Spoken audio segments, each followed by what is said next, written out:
In this video, we'll see how to take history for a patient presenting with cough. Good morning, Mr. Thomas. Please have a seat.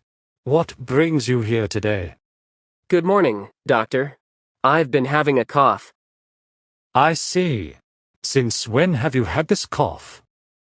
It's been about 3 weeks now. Is it dry, or do you bring up sputum with it? I usually cough up some phlegm. Can you describe it? What does it look like? It's thick and greenish, sometimes a bit foul smelling. All right. Roughly how much sputum do you produce in a day? Just a little, moderate, or a lot? Quite a bit. I'd say moderate to large amounts. And do you notice the cough more at any particular time of the day?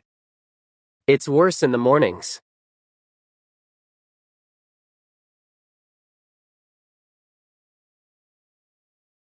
Yes, it gets worse when I'm out in the fields around dust or smoke.